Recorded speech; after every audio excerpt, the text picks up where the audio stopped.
निकिता जैन नमोस्ते निवृत्ति करते प्रश्न पूछ रही हैं। कुछ लड़कियां जाने अनजाने में लव लिहाज के चक्कर में फंसकर अपना सब कुछ खो देती हैं और बाद में उन्हें पछतावा होता है, तो ऐसी स्थिति में उन्हें क्या करना चाहिए, कृपया समाधान करें। अब देखिए, जिनका जीवन बिगड़ चुका है उनसे कम बाकी लोग सीख तो ले सकते हैं। जिनके जीवन में हानि हो चुकी है कम से कम उनसे अपन सीख ले लें कि भाई कम से कम हम इतना ना करें। मेरा एक बात कहना है कि थोड़ी से अट्रैक्शन के चक्कर में आपकी पूरी लाइफ का डायरेक्शन बिगड़ जाता है। थोड़ी सा अट्रैक्शन, और वो भी थोड़े समय का ही है, लॉन्ग लाइफ का नहीं है। क्योंकि आजकल दिखावे का ज़माना है, लोग खींचते 100 फोटो हैं लेकिन लगाते स्टेटस पर वही है जो झूठी है। जो अच्छी खिंच गई है वो लगाते हैं, जो अच्छी है वो नहीं लगाते।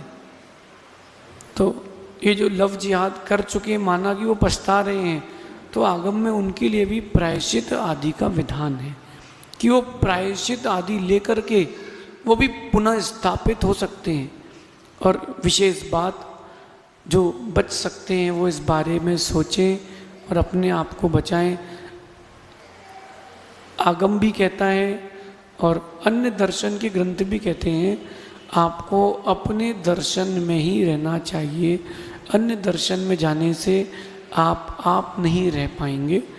और प्रायश्चित का विधान भी है, लेकिन जो गलती नहीं कर रहे उनसे मेरा कहना है कि मेरे पास एक पुस्तक है, महाराज जी ने एक संकलित की है, उसमें ऐसे 25-30 लोगों के नाम और नंबर, फ़ोन नंबर सहित हैं जिन्होंने लव जिहाद जैसे केस बता रहे हैं और भी अन्यत्र जाकर के शादी कर ली पैसा और जॉब देख करके, लेकिन उनकी ज़िंदगी नरक है।